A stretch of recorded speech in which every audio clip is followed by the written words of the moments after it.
नमस्कार, आप देख रहे हैं बिग फाइट लाइव। आपके साथ मैं हूं श्वेता मिश्रा अवस्थी। 3 राज्यों में चुनाव परिणाम के बाद सत्ता किसकी, ये तस्वीर साफ हो चुकी है और तीनों ही राज्यों में बीजेपी को पूर्ण बहुमत भी मिल गया है। लेकिन मुख्यमंत्री की घोषणा अब तक नहीं हो सकी है। ऐसे में भाजपा ने मुख्यमंत्री के चयन के लिए एक कदम आगे बढ़ा लिया है। बीजेपी ने तीनों राज्यों में पर्यवेक्षक नियुक्त कर दिए हैं। राजस्थान में रक्षा मंत्री राजनाथ सिंह, राज्यसभा सांसद सरोज पांडे और बीजेपी राष्ट्रीय महासचिव विनोद तावड़े को पर्यवेक्षक बनाया है। बीजेपी के तीनों दिग्गज अब मुख्यमंत्री पद के लिए विधायकों से बातचीत करेंगे। रविवार या सोमवार को विधायक दल की बैठक हो सकती है और इस बैठक के बाद पर्यवेक्षक पूरी रिपोर्ट केंद्रीय नेतृत्व को सौंपेंगे और इसके बाद बीजेपी का केंद्रीय नेतृत्व इन ऑब्जर्वर्स की रिपोर्ट के आधार पर ही मुख्यमंत्री चुनेगा। ऐसे में बात इसी खास मुद्दे पर कि आखिर सत्ता का सरताज कौन होगा।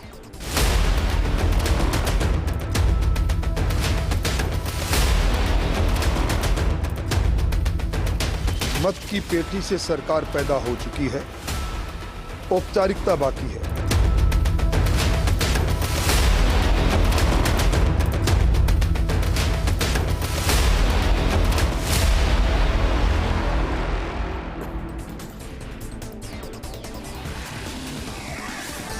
और चलिए इस खास मुद्दे पर चर्चा के लिए खास मेहमान हमारे साथ जुड़ चुके हैं। सबसे पहले उनसे रूबरू करा दे आपको। हमारे साथ है बीजेपी प्रवक्ता लक्ष्मीकांत भारद्वाज जी, कांग्रेस प्रवक्ता राजेंद्र आर्य जी और साथ ही राजनीतिक विश्लेषक एसपी मित्तल जी भी चर्चा में मौजूद हैं। बहुत स्वागत है आप सभी का बिग फाइट लाइव में। लक्ष्मीकांत जी, आपसे शुरुआत करते हैं। एक बड़ी जीत तीनों राज्यों में हुई है भारतीय जनता पार्टी को और यहाँ की जनता तीनों ही प्रदेश की इंतजार कर रही है कि आखिर कौन होगा चेहरा, क्योंकि एक ही चेहरे पर वोट देकर इस पार्टी को सत्ता में लेकर आई है जनता। अब सवाल ये उठता है कि इसके लिए जो लगातार कवायद जा रही है, क्योंकि दिल्ली में जिस तरह से बैठकों का दौर जारी है, मंथन का दौर जारी है, एक कदम आगे बढ़कर पर्यवेक्षक भी आज तय कर दिए गए, नियुक्त कर दिए गए। अभी और कितना इंतजार करना होगा और कितनी अहम भूमिका रहेगी पर्यवेक्षकों की? देखिए श्वेता, राजस्थान सहित बाकी 2 प्रदेशों की जो जनता है उसने भारतीय जनता पार्टी को पूर्ण बहुमत दिया और भारतीय जनता पार्टी की सरकार बनाई है। और ये सरकार बनाई विकास के लिए, ये सरकार बनाई शांति के लिए, अमन के लिए। तो भारतीय जनता पार्टी का दायित्व है कि आने वाले 5 साल इन तीनों प्रदेशों में भारतीय जनता पार्टी एक ऐसा नेतृत्व दे जो कि इन सब चीज़ों के लिए जमकर काम करे और एक ईमानदारी से काम करे। तो एक तय प्रक्रिया है भारतीय जनता पार्टी की, जिसमें लोकतांत्रिक पार्टी में होता है जिस तरीके का कि एक विधायक दल की बैठक होती है, उस विधायक दल में विधायकों की राय ली जाती है, उसकी राय के आधार पर फैसला होता है, पार्टी का पार्लियामेंट्री बोर्ड उसको तय करता है और उसके आधार पर फैसला होता है। इसके बारे में ना मैं कुछ कह सकता हूं ना पार्टी का कोई दूसरा नेता कह सकता है। उसकी एक तय प्रक्रिया है और उन्हीं का अधिकार है उसके बारे में बोलने का और करने का। तो वो उनके साथ वो उनकी प्रक्रिया का पालन करते हुए उसको करेंगे। लेकिन बड़ी बात यह है कि राजस्थान की जनता ने हमें पूर्ण बहुमत दिया है, प्रचंड बहुमत दिया है और हम उसका सम्मान करते हैं। हमारी जिम्मेदारी है कि राजस्थान ने जो 5 साल भोगा है हम उससे राजस्थान की जनता को बाहर निकालें और यहाँ एक ऐसा सुशासन स्थापित करें जो राजस्थान को वापस उसी प्रतिष्ठा पर लेकर जाए जो 5 साल पहले राजस्थान हुआ करता था। आज राजस्थान जिस परिस्थिति से गुजरा और जिसके विरुद्ध मतदान हुआ, वो राजस्थान आज अब कोई देखना नहीं चाहता। आज राजस्थान एक नई उमंग ले चुका है और वो चाहता है कि भारतीय जनता पार्टी के नेतृत्व में, यहाँ की सरकार के नेतृत्व में वो यहाँ विकास की पटरी पर दौड़े, यहाँ पर शांति हो, यहाँ अमन हो, यहाँ पर भ्रष्टाचार मुक्त प्रशासन चले, यहाँ पर महंगाई कम हो, पेट्रोल डीजल की कीमतें कम हो, बिजली की कीमतें स्थिर रहें। इन सब बातों के आधार पर जो मतदान हुआ था उसी के आधार पर सरकार चले, इसी प्राथमिकता रहेगी और इसी प्राथमिकता के साथ भारतीय जनता पार्टी का मुख्यमंत्री चुनकर आएगा, वो काम करेगा। अब एक प्रक्रिया है, उस प्रक्रिया का पालन है। अभी 3 दिसंबर को परिणाम आए थे, आज 8 दिसंबर हुआ है। पिछली बार 11 दिसंबर को परिणाम आए थे, 18 दिसंबर को मुख्यमंत्री का ऐलान किया गया था कांग्रेस पार्टी की तरफ से। तो कांग्रेस पार्टी को तो कोई बोलने का इसमें अधिकार है नहीं। लेकिन क्योंकि तीनों राज्यों में भारतीय जनता पार्टी की सरकार बनी और प्रचंड बहुमत से सरकार बनी है, तो हम सोच समझकर जो अच्छा लगेगा। तो क्या पिछली बार की तरह ही उतना वक्त लिया जाएगा या आप ये कह रहे हैं किसी प्रक्रिया में वक्त लग रहा है?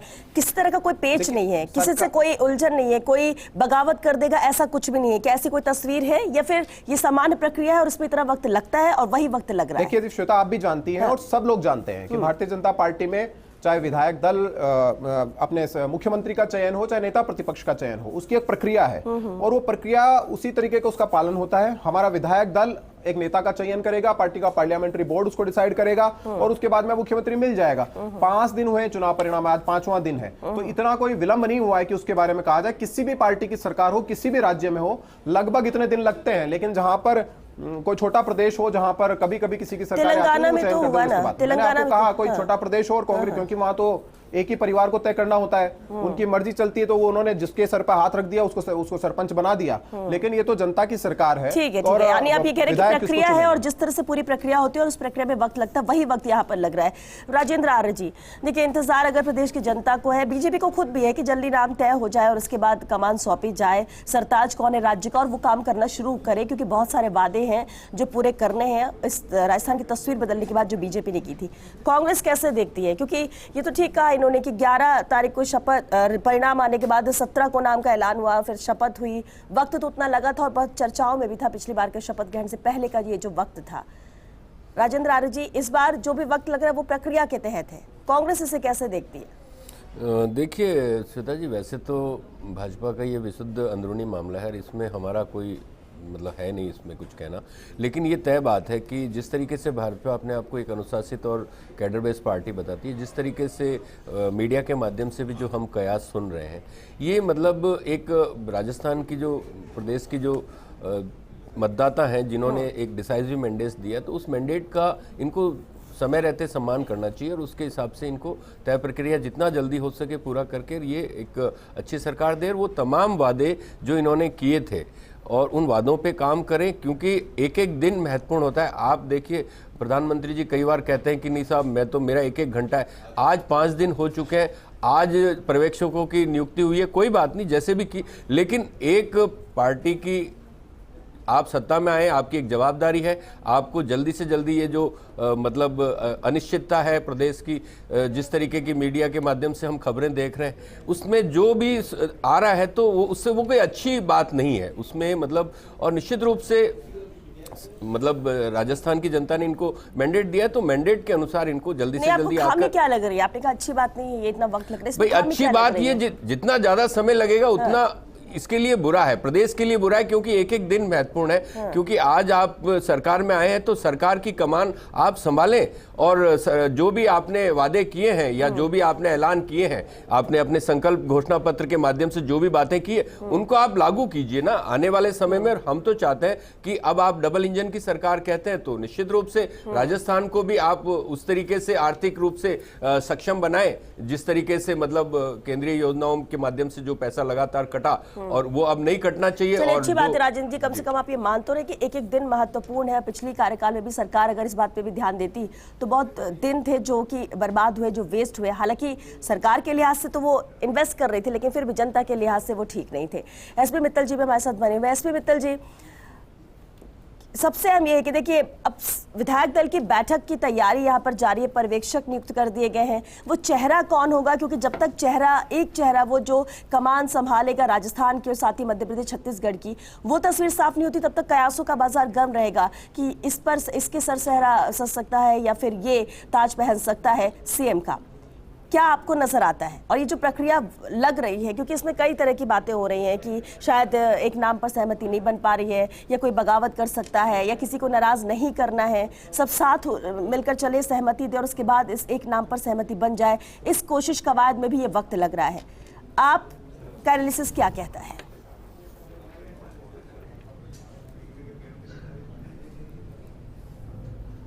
देखिए श्वेता, ये जो क्या नाम से आज पर्यवेक्षकों की जो नियुक्ति हुई है उसको हम देखें तो इससे हमें पता चलता है कि जो भाजपा का राष्ट्रीय नेतृत्व है वो राजस्थान को कितनी गंभीरता से ले रहा है, या ये हम कहें कि राजस्थान के अंदर जो राजनीतिक घटनाक्रम चल रहा है उसको कितनी गंभीरता से ले रहा है। आप देखिए कि राजस्थान के अंदर जो भारतीय जनता पार्टी के सबसे वरिष्ठ नेता हैं, जो भारतीय जनता पार्टी के राष्ट्रीय अध्यक्ष रह चुके हैं और अभी रक्षा मंत्री हैं, उनको क्या नाम से यहाँ पर पर्यवेक्षक बना के भेजा गया। हम इसके मुकाबले में यदि क्या नाम से मध्य प्रदेश को देखें तो मध्य प्रदेश के अंदर मनोहर लाल खट्टर जी को भेजा है और उनका जो हम स्तर देखते हैं राजनाथ सिंह जी के मुकाबले में बहुत कमजोर है और वो हरियाणा के मुख्यमंत्री हैं। इसी प्रकार अर्जुन मुंडा को हम छत्तीसगढ़ में उन्होंने देखा। तो राजस्थान को बहुत गंभीरता से भाजपा का राष्ट्रीय नेतृत्व ले रहा है, इसमें कोई दो राय नहीं है। अब सवाल यह है कि आज जिस तरीके से पर्यवेक्षकों की नियुक्ति कर दी गई है तो अब लेकिन इसकी प्रक्रिया क्या हो रही है। देखिए अभी तक कभी ये नहीं बताया, आमतौर पर होता यह है कि जब विधायक दल की बैठक होती है तो उसके साथ ही पर्यवेक्षकों की नियुक्ति होती है, लेकिन अभी एक पार्ट पूरा किया है जिसमें पर्यवेक्षक नियुक्त हुए, लेकिन विधायक दल की बैठक कब होगी इसकी डेट अभी सामने नहीं आई है। दूसरा ये कि जो मुख्यमंत्री को लेकर चयन है, या ये हम कहें कि जो विधायक दल का नेता चुनना है उसकी क्या प्रक्रिया हो रही है। अभी ये कहा जा रहा है, जो मीडिया में रिपोर्ट आ रही है उसमें ये कहा जा रहा है कि ये रायशुमारी भी कर सकते हैं विधायकों से। तो इसका मतलब ये है कि ये विधायक दल की बैठक नहीं होगी, सिर्फ रायशुमारी होगी। फिर ये जो कमेटी, ये जो पर्यवेक्षक नियुक्त हुए, ये अपनी रिपोर्ट देंगे, रिपोर्ट के बाद फिर विधायक दल की बैठक होगी और विधायक दल की बैठक में फिर नेता चुना जाएगा, फिर संसदीय बोर्ड में जाएगा और फिर वो मुख्यमंत्री की शपथ होगी। तो ये एक लंबी प्रक्रिया है। अभी इसमें मुझे लगता है कि क्या नाम से समय लगेगा, और उसका कारण ये है कि राजस्थान में पिछले 4-5 दिनों के अंदर जो भारतीय जनता पार्टी में जो घटनाक्रम हुआ, चाहे वो वसुंधरा राजे जी को लेकर हुआ या और किसी कारणों से भी हुआ, या हम ये कहें कि क्या नाम से मुख्यमंत्री के कई दावेदार हैं जिन्होंने क्या नाम से दिल्ली में जाके अपनी लॉबिंग की है, उन सबको देखते हुए अभी तक भी मेरा ये मानना है कि जो विधायक दल के नेता चुनने की प्रक्रिया है वो अभी शायद उसमें विलंब होगा, उसमें समय लगेगा। आने वाले दिनों में देखना होगा। अभी जो खबर आई है उसमें यह बताया गया कि राजनाथ सिंह जो है वो शायद कल उनका बंबई जाने का प्रोग्राम है, तो आप मान के चलिए कल फिर वो क्या नाम से रायशुमारी नहीं होगी। अब ये 10 तारीख को गई, 10 तारीख के बाद में क्या प्रक्रिया अपनाई जाएगी ये आने वाले वक्त में पता चलेगा। बिल्कुल लक्ष्मीकांत जी, अब इसमें तो वक्त लगना ही है, लेकिन भले ही बीजेपी ये बात कह रही है कि सब कुछ सामान्य है, सब कुछ ठीक है, लेकिन बाड़ेबंदी की बात कही जा रही है, विधायकों का वसुंधरा जी से मुलाकात करना, जीत के बाद चलिए मुलाकात होती है, बधाई सब देते हैं एक दूसरे को क्योंकि एक बड़ी जीत मिली और जीत में भी सबका अहम योगदान रहता है, खासतौर से कार्यकर्ताओं का। लेकिन फिर भी इसे दूसरे नजरिए से देखा जा रहा है। सरकार बनाने से लेकर मेन है सत्ता का वो चेहरा जो सीएम की कुर्सी पर बैठेगा। इन सब घटनाक्रम के बाद दिल्ली में मुलाकातों का दौर चला, इन सबको नजरअंदाज तो नहीं किया जा सकता लक्ष्मीकांत जी। देखिए श्वेता, ये सामान्य प्रक्रिया आप भी जानती हैं कि कोई भी विधायक अगर चुनाव जीत कर आता है तो वो अपने नेतृत्व से मिलता ही है। अब वो वसुंधरा जी से मिल रहे हैं, वो हमारे प्रदेश अध्यक्ष जी से मिल रहे हैं, हमारे माननीय संगठन महामंत्री जी से मिल रहे हैं, सब लोग मिल रहे हैं। जो लोग वहां मिलकर आ रहे हैं वो वहां भी आकर मिलकर आ रहे हैं। तो एक सामान्य प्रक्रिया, पार्टी के नेतृत्व से सब लोग मिलते ही हैं, इसमें कोई आश्चर्य की बात है नहीं। लेकिन मैं फिर आपको दोहरा रहा हूं, भारतीय जनता पार्टी एक लोकतांत्रिक पार्टी है और जो कुछ भी निर्णय होता है लोकतांत्रिक तरीके से होता है। आपको याद होगा पिछली बार जब 2018 में चुनाव परिणाम आया था तो उसी शाम की फ्लाइट से सचिन पायलट और अशोक गहलोत जी दोनों दिल्ली उड़ गए थे और 7 दिन तक दिल्ली में रहे और दिल्ली में ही फैसला होकर, दिल्ली में ही घोषणा होकर राजस्थान में आए थे। लेकिन हम ऐसा नहीं कर सकते क्योंकि हमारी लोकतांत्रिक पार्टी है, इसलिए हमने वो जो प्रक्रिया एक लोकतंत्र के तहत होती है उसकी पूरी पालना कर रहे हैं और उसी के तहत नेता का चयन राजस्थान में होने वाला है। लेकिन आप ये मानकर चलिए, राजस्थान में भारतीय जनता पार्टी का विधायक दल और पार्लियामेंट्री बोर्ड जिस भी व्यक्ति को राजस्थान का मुख्यमंत्री का चयन करेगा वो राजस्थान के हित में काम करेगा, राजस्थान के विकास के लिए काम करेगा, 5 साल की अराजकता से राजस्थान को बाहर लेकर जाएगा, राजस्थान की खोई प्रतिष्ठा को वापस पुनर्स्थापित करेगा और राजस्थान का जो स्थान इस देश में था उसको वापस वहां पर लेकर जाएगा। आज राजस्थान जो भारतीय जनता पार्टी को मिला है सरकार चलाने के रूप में वो बहुत ही बुरी स्थिति में है। लॉ एंड ऑर्डर की सिचुएशन पूरी तरह खराब है। पूरे प्रदेश में अराजकता के हालात मुझे बताने की जरूरत नहीं किस तरह के हैं। भ्रष्टाचार किस कदर है, ट्रांसपेरेंसी इंटरनेशनल की रिपोर्ट कहती है कि पिछले 4 साल से हम भ्रष्टाचार के मामले में देश में नंबर 1 पर बने हुए हैं। आज ही की न्यूज रिपोर्ट है कि जिस तरह केंद्र सरकार का पैसा है और उसका किस तरह दुरुपयोग यहां पर किया गया है, किस तरह केंद्र सरकार के पैसे ने जो गरीबों के लिए घर बना देने का काम किया उसमें राजस्थान बिल्कुल नीचे के स्तर पर आया हुआ है। जो जल से जल अभियान के चलाकर जल जीवन मिशन का पैसा 38,000 करोड़ रुपया मोदी जी की सरकार ने भेजा था, राजस्थान नल से जल देने के मामले में बिल्कुल नीचे स्थान पर पहुंच चुका है। लक्ष्मीकांत जी जो आप जिक्र कर रहे हैं, ऐसे में चुनौती तो बड़ी रहेगी आप लोगों के लिए। आप जिस तरह से एक के बाद एक जो लंबी फहरिस्त है जिनका जिक्र कर रहे हैं आप, इन सबको ठीक करना ये भी बड़ी चुनौती रहेगी या फिर हालात का जैसे भी। और राजेंद्र आर्य जी जो भी लक्ष्मीकांत जी ने कहा उसका तो जवाब, एक रिएक्शन उस पर जरूर लेंगे, लेकिन साथ ही साथ आपने एक बात कही कि अभी ये जो वक्त लग रहा है 5 दिन हुआ है लेकिन वो सही नहीं है। क्या आप इस बात को ही मानेंगे कि 2018 में भी वहां जब 7 दिन लग गए थे और लगातार दिल्ली दौड़ जारी थी वो भी सही नहीं था? देखिए 11 को परिणाम आए थे, 17 को घोषणा हो गई थी और 17 को मेरे ख्याल से शपथ हो गई थी। आप इस चीज को समझिए। मैं सिर्फ इतना सा कहना चाहता हूँ कि ये तो वही वाली बात हो गई। मैं आपको बता दूं, ये अभी लॉ एंड ऑर्डर की बात करते हैं। अभी एनसीआरबी के 2023 के आंकड़े हैं, 22 के जो आंकड़े आए थे वो अगस्त के माह में आ गए थे, लेकिन इस बार 3 दिसंबर तक उन आंकड़ों को रोके रखा गया। देखिए श्वेता जी, लोकतंत्र के लिए सबसे खराब बात यह है कि आप अपने खिलाफ किसी भी तरीके का परसेप्शन बनने नहीं देना चाहते, लेकिन ये मानना पड़ेगा। आज आप एनसीआरबी के आंकड़ों के अंदर देखिए उत्तर प्रदेश की क्या स्थिति आ गई। गैंगवार में हमसे ज्यादा मामले हैं वहां पे, लेकिन मैं ये कहता हूं कि आप इस तरीके का दुष्प्रचार करके जो सत्ता हासिल करते हो तो फिर आप अपने अंदर की जो इनफाइट है वो तो रोक ही नहीं पा रहे।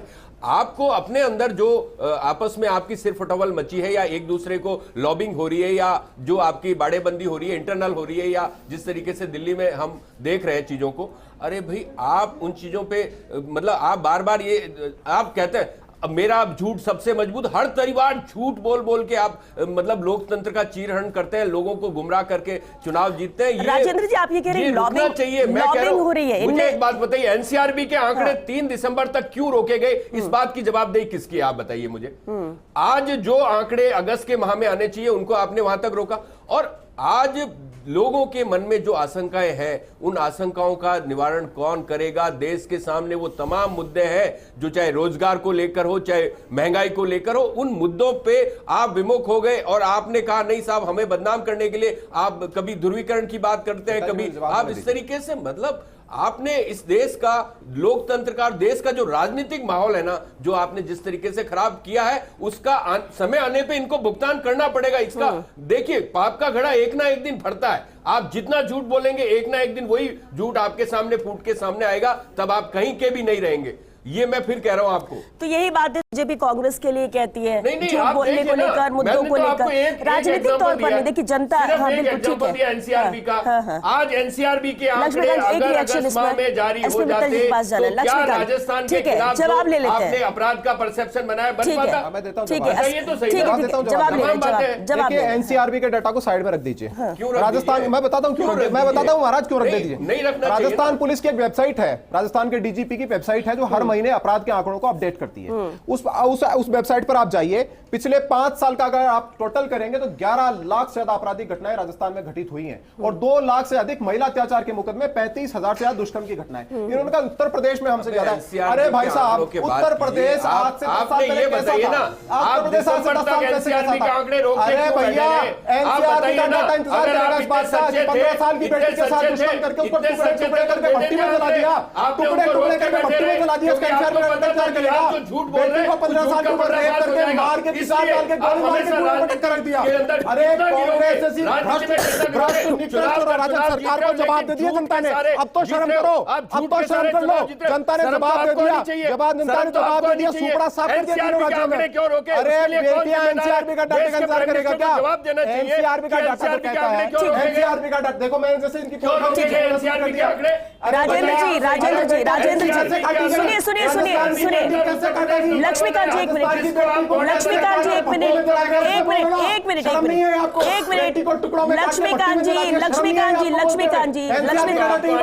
बात सुनिए। ठीक है, बस एक मिनट। बेटी को काटे हुए गंदी राजनीति बोलते हैं, इसलिए तो झूठ, अरे इसलिए तो आपकी दशा हो गई, इसीलिए तो आप चुनाव हार गए। मैं कह रहा हूँ ये कभी भी ऐसा परसेप्शन नहीं बना सकते थे लॉ एंड ऑर्डर को लेकर। ठीक है, आपने मुद्दा रखा, राजेंद्र आर्य जी आपने मुद्दा रखा, सवाल उठाया, जवाब इन्होंने भी दिया। ठीक है, स्थितियां जो भी हो, नहीं ठीक है। एसपी मित्तल जी ठीक है, आप बताइए ना इस बात को। एसपी मित्तल जी इसी पर एक रिएक्शन आपका जरूर चाहेंगे। ये जो पुराने मुद्दे जो निकल रहे हैं, एक दूसरे पर सवाल जवाब हो रहा है। एसपी मित्तल जी ठीक है, एसपी मित्तल जी बिल्कुल इसी पर एक टिप्पणी आपकी। ठीक है, सुनिए कांग्रेसी होने के लिए मित्तल साहब सुनिए। हाँ श्वेता जी मेरा ये कहना है कि जो अभी जो ये भारतीय जनता पार्टी और कांग्रेस की जो प्रवक्ता बहस कर रहे हैं, इस बहस की तो कोई जरूरत नहीं है। इसलिए जरूरत नहीं है कि क्या नाम से कांग्रेस ने इसको चुनाव जीतने के लिए भरपूर कोशिश की, इसमें कोई दो राय नहीं, लेकिन चुनाव वो हार गए। अब हार गए तो उनको पहले ये पता लगाना चाहिए कि वो हार किस कारण क्या रहे हैं। जहां तक भारतीय जनता पार्टी का सवाल है, तो भारतीय जनता पार्टी चुनाव जीत गई है, तो अब उनको परिणाम देने चाहिए। उनको ये नहीं गिनाना चाहिए कि पिछले 5 साल के अंदर क्या हुआ। अब आपको लोगों ने बहुमत दे दिया, आपकी जवाबदेही है, आप जल्दी से जल्दी राजस्थान का लॉ एंड ऑर्डर बिगड़ा पड़ा है तो उसको सुधारे, आर्थिक स्थिति खराब है तो उसको सुधारे, विकास कार्य कर रहे हैं तो भारतीय जनता पार्टी की जिम्मेदारी है। मुझे लगता है ये कहने की जरूरत नहीं है कि कांग्रेस के शासन में क्या हुआ। लेकिन मैं एक बात जरूर ये कहना चाहता हूं कि जिस तरीके से मुख्यमंत्री को रेस के दौड़ हो रही है, जहां तक जानकारी आ रही है, आपके सामने बहुत सारे नाम है, लेकिन मुझे लगता है जो सर्वसम्मत का नाम आ रहा है, जो क्या नाम से जिसमें सर्वसम्मति बनाए जाने का जो प्रयास प्रयास किया जा रहा है, उसमें जो केंद्रीय और रेल मंत्री और IT मिनिस्टर हैं अश्विनी वैष्णव, शायद उनके नाम पर सहमति हो रही है। और जब विधायक दल की बैठक होगी तो शायद इस नाम पर पहले से पूर्व सहमति कराई जाएगी। और जो आने वाले जो मुख्यमंत्री होंगे, चाहे जो भी जिनके नाम आ रहे हैं, चाहे अश्विनी वैष्णव जी हो, उनके सामने एक बड़ी चुनौती होगी। आपको ध्यान हो तो प्रधानमंत्री जी ने अपनी चुनावी सभा में कहा था कि अशोक गहलोत की जितनी भी जन कल्याणकारी योजना है उनको हम सबको उनको लागू करेंगे। साथ ही उन्होंने बहुत एक महत्वपूर्ण घोषणा की थी कि हमारी सरकार बनने के बाद में डीजल और पेट्रोल पर जो वैट घटाया जाएगा। ये अपने आप में बहुत महत्वपूर्ण बात है। एक तरफ आपके पास में इतनी सारी कल्याणकारी योजना है, दूसरी तरफ आपको जो आय का स्रोत है सबसे पहले डीजल और पेट्रोल पर जो वैट घटाना पड़ेगा। तो जब आय जब कम होगी तो इतनी सारी योजनाएं कैसे होंगी? मुझे लगता है कि नए मुख्यमंत्री के सामने बड़ी चुनौती। बिल्कुल, और इसीलिए बिल्कुल ठीक कहा आपने कि कई नाम है जो इस रेस में जिन पर चर्चा हो रही है, लेकिन अब इसमें ये देखा जा रहा है कि टॉप 3 कौन से, टॉप 2 कौन से हैं और किस पर सहमति बन सकती है। लेकिन एक और सवाल उठता है इसमें मित्तल जी, देखिए पर्यवेक्षक बनाएगा और जैसा कि आपने कहा भी, अभी हमारी चर्चा जब शुरू हुई थी कि इस पूरी प्रक्रिया में वक्त लगा, अभी पर्यवेक्षक डिसाइड हुए हैं, अब वो आएंगे, इसके बाद फिर विधायकों से बातचीत करेंगे, बैठक होगी। लेकिन पर्यवेक्षक के तौर पर राजस्थान के लिए राजनाथ सिंह ही क्यों? सबसे प्रमुख कारण इसके पीछे आप क्या मानते हैं? क्या ये माना जाए कि पहले भी एक बार पेच फंस चुका था, उसमें राजनाथ सिंह आए थे और उन्होंने वाकई ये लोगों को जानकारी होनी चाहिए कि आखिर राजनाथ सिंह जी को क्यों किया। आप देखिए कि जो इसमें कोई दो राय नहीं है कि वसुंधरा राजे की जो गतिविधियां हुई है उनको देखते हुए राजनाथ सिंह जी को नियुक्त किया गया। ये कहा जाता है राजनीति में, भारतीय जनता पार्टी की राजनीति में, कि जो वसुंधरा राजे जी की जो दिल्ली में जो पैरवी की जाती है वो अक्सर राजनाथ सिंह करते हैं। हम ये भी देखते हैं कि दोनों सो जाती है, राजपूत समाज से आते हैं। तो मुझे लगता है कि जो राजनाथ सिंह जी का जो क्या नाम है भारतीय जनता पार्टी में जो बड़ा कद है उसको देखते हुए और जो वसुंधरा राजे जी से उनके जो अच्छे संबंध है उनको ध्यान रखते हुए राजनाथ सिंह जी की नियुक्ति की गई है, ताकि यदि थोड़ी बहुत कहीं पर कोई हलचल हो या विपरीत हालात हो तो उसको राजनाथ सिंह नियंत्रित कर सके। बिल्कुल ठीक है आपने, क्योंकि वक्त यहाँ पर खत्म हो रहा है। लेकिन लक्ष्मीकांत जी, ये माना जाए कि रविवार सोमवार तक तस्वीर साफ हो जाएगी और ज्यादा इंतजार की जरूरत नहीं और एक्शन मोड में पूरी तरह से सरकार आएगी? बिल्कुल आएगी और बहुत जल्द आएगी। मैं आपको कह रहा हूं कि जिस दिन मुख्यमंत्री की शपथ होगी उसी दिन से सरकार एक्शन मोड में आएगी और जो राजस्थान की अराजकता है उसको दूर करने की कोशिश उसी दिन से शुरू करेगी। ठीक है राजेंद्र आर्य जी, विपक्ष के तौर पर मजबूती के साथ कांग्रेस तैयार है भूमिका निभाने के लिए, विपक्ष के तौर पर? राजेंद्र आर्य जी, देखिए श्वेता जी, कांग्रेस पार्टी को विपक्ष में बैठने का जनादेश मिला है तो निश्चित रूप से मैं आपके चैनल के माध्यम से बताना चाहता हूं कि हम आने वाले 5 साल एक रचनात्मक विपक्षी भूमिका निभाएंगे, चाहे सदन हो चाहे सड़क हो। हम तमाम मुद्दों पर सरकार को घेरेंगे और गुण दोष के आधार पर उसकी आलोचना भी होगी और जहां पे जरूरत होगा वहां आंदोलन भी होंगे, संघर्ष करेंगे हम लगातार। चलिए, क्योंकि वक्त खत्म हो चुका है, बहुत शुक्रिया आप सभी का इस चर्चा में शामिल होने के लिए। देखिए प्रदेशों का नाम जारी हो चुका है, मध्य प्रदेश, छत्तीसगढ़, राजस्थान, तीनों के लिए। राजस्थान की कमान जहां पर राजनाथ सिंह को सौंपी गई है और इसके पीछे भी बहुत अहम कारण माना जा रहा है, क्योंकि सब कुछ ठीक ठाक रहे, सब विधायकों से बातचीत हो सके और जिस तरह से प्रक्रिया होती है प्रक्रिया के तहत ही हो रहा है। इसलिए बीजेपी मानने की कोई देर ही नहीं हुई है, क्योंकि कहते भी है कि दुर्घटना से देर भली। बेहतर होगा कि अच्छे से चर्चा हो जाए, सबकी सहमति हो जाए, एक चेहरे पर बात बन जाए, उस पर फिर मुहर लगा दिया जाए, विधायक दल की बैठक में विधायकों की पसंद के अनुसार एक चेहरा सामने आ जाए और उसके बाद जब सरकार यहाँ पर तैयार हो, जब शपथ ग्रहण हो, उसके बाद पूरा मंत्रिमंडल तैयार हो तो पुरजोर तरीके से, यानी कि पहले ही दिन से एक्शन मोड में सरकार आए। ये कहीं ना कहीं कवायद और कोशिश है। हालांकि देखना होगा कि कब तक ये पूरा होता है, लेकिन माना यही जा रहा है कि रविवार सोमवार तक तस्वीर साफ होगी और इसका इंतजार ना सिर्फ बीजेपी को, ना सिर्फ प्रदेश की जनता को, ना सिर्फ कांग्रेस को, बाकी हर किसी को है कि जल्द से जल्द तस्वीर साफ होगी, वो भी सिर्फ राजस्थान में, मध्य प्रदेश और छत्तीसगढ़ में भी। चलिए इसी के साथ बिग फाइट लाइव में आज के लिए बस इतना ही। नमस्कार।